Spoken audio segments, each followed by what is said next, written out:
বাংলাদেশের রাজনীতিতে শেখ হাসিনা বরাবরই গুরুত্বপূর্ণ চরিত্র। তার অবস্থান ও ভবিষ্যৎ পরিকল্পনা নিয়ে যে ধোঁয়াশা তৈরি হয়েছে তা রাজনৈতিক অঙ্গনে নতুন মাত্রা যোগ করেছে। তিনি কি সত্যিই দিল্লির বাইরে? যদি হ্যাঁ, তবে কোথায়? ভারত কি তাকে রাজনৈতিক আশ্রয় দিয়েছে, নাকি তিনি তৃতীয় কোনো দেশে গেছেন? শেখ হাসিনা এক পতিত স্বৈরাচারের নাম। 5 আগস্ট 2024। ঢাকার সূর্য তখন মধ্য গগন থেকে কিছুটা হেলে পড়েছে। বিক্ষুব্ধ ছাত্র জনতার দখলে পুরো ঢাকা। একদল এগিয়ে যাচ্ছে হাসিনার তৎকালীন বাসভবন গণভবনের দিকে। অবস্থা বেগতিক দেখে হাসিনা পালালেন। তার সাধের রাজপ্রাসাদ ছেড়ে তাকে স্বৈরাচারের গদির মায়া ভুলে পালাতেই হলো। পেছনে পড়ে থাকলো হাসিনার 17 বছরের দুঃশাসনের ক্ষত। চারদিকে স্বৈরাচারের প্রতিধ্বনি পড়ে থাকলো। হাসিনাকে তাৎক্ষণিক আশ্রয় দেয় তারই বহুদিনের বন্ধুরাষ্ট্র ভারত। হাসিনা ভারতের জন্য ছিল সোনার ডিম পাড়া হাঁস। সেই হাঁস হারানোর বেদনার সাথে ভারতে যোগ হয়েছে বহুমুখী চাপ। হাসিনাকে দিল্লিতে রেখে স্বস্তি পাচ্ছে না নরেন্দ্র মোদীর সরকার।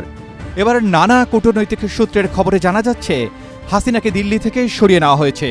তবে তাকে কোথায় নেওয়া হয়েছে সে কথা জানা যাচ্ছে না।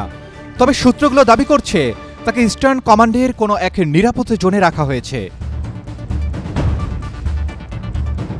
যদিও হাসিনার অবস্থান নিয়ে ভারত বরাবরই লুকোচুরি করছে, তাকে কোথায় কিভাবে রাখা হয়েছে সে বিষয়ে টু শব্দটিও করছে না দিল্লি।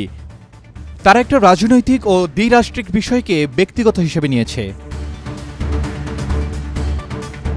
তবে ভারতীয় মিডিয়া জানিয়েছে পাসপোর্ট না থাকলেও একরকম আন্তর্জাতিক ও দেশীয় আইনের তোয়াক্কা না করেই হাসিনার কথিত ভিসার মেয়াদ কিছুদিনের জন্য বাড়িয়েছে ভারত। আরও একটা খবর শোনা গেছে, ভারত শেখ হাসিনাকে রাজনৈতিক আশ্রয় দিতে চায় না। তারা হাসিনাকে অন্য কোনো দেশে সেফ এক্সিট দেওয়ার চেষ্টা করছে। তবে হাসিনাকে কোন দেশ আশ্রয় দিতে পারে সে বিষয়ে ভারতীয় মিডিয়াও নির্দিষ্ট কোনো তথ্য দেয়নি। হিন্দুস্তান টাইমসের এক প্রতিবেদনে অবশ্য জানানো হয়েছে হাসিনা নাকি যুক্তরাজ্যে যাওয়ার ইচ্ছা পোষণ করেছিলেন। তবে সে সময় হাসিনাকে নাকি লন্ডন রাজনৈতিক আশ্রয় দিতে চায়নি। তাই হাসিনার পরবর্তী গন্তব্য নিয়ে ধোঁয়াশা তৈরি হয়েছে। আন্তর্জাতিক অপরাধ ট্রাইব্যুনালে শেখ হাসিনার বিরুদ্ধে গণ অভ্যুত্থানের সময় হত্যাকাণ্ড, গত 17 বছরে গুম, ক্রসফায়ার পিলখানা হত্যাকাণ্ড ও শাপলা চত্বরে হেফাজতে ইসলামের সমাবেশে হত্যাকাণ্ড, মোটা দাগে এই কয়েকটি মানবাধিকার অপরাধের অভিযোগ এসেছে।